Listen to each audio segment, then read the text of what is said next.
तो दोस्तों एलटीएफ यानी कि एल&टी फाइनेंस ने अपने क्वार्टर टू के नंबर को डिस्क्लोज कर दिया है। तो चलिए देखते हैं क्या है क्वार्टर टू के नंबर्स के अंदर। डाटाबेस के लिए यहाँ पे क्रोस में दिया गया है।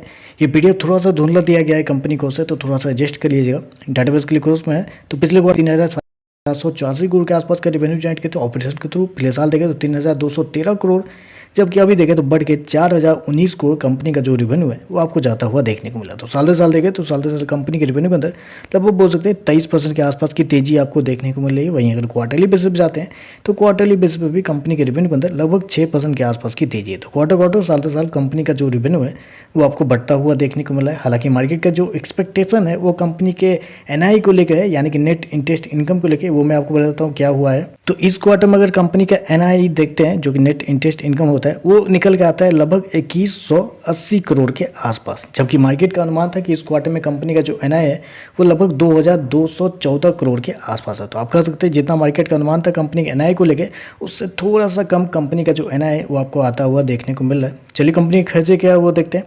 तो देखिए पिछले क्वार्टर में 2,862 करोड़ खर्च किए थे, पिछले साल 2,684 करोड़, जबकि अभी देखें तो कंपनी का 3,084 करोड़ के आसपास आपको देखने को मिला। तो खर्चे भी देखें तो खर्चे भी कंपनी का ऑन एन एवरेज आप कह सकते हैं कंट्रोल में ही आपको देखने को मिल रहा है।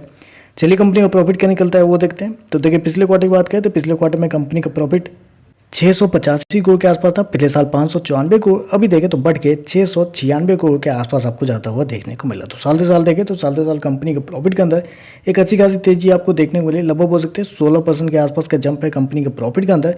वहीं अगर क्वार्टरली बेसिस पे जाते हैं तो क्वार्टरली बेसिस पे भी कंपनी के प्रॉफिट के अंदर 1.5% के आसपास की तेजी है। तो क्वार्टर साल दर साल कंपनी का जो प्रॉफिट है वो आपको बढ़ता हुआ देखने को मिल रहा है। कंपनी शो कितना किया है, 696 करोड़ का प्रॉफिट इस क्वार्टर में शो किया है, जबकि मार्केट का अनुमान था 704 करोड़ के आसपास। तो आप कह सकते हैं मार्केट के अनुमान से कंपनी का जो प्रॉफिट है वो थोड़ा सा कम आपको देखने को मिला है, लगभग 1% कम आपको देखने को मिल रहा है। चलिए कंपनी के ईपीएस क्या है वो देखते हैं।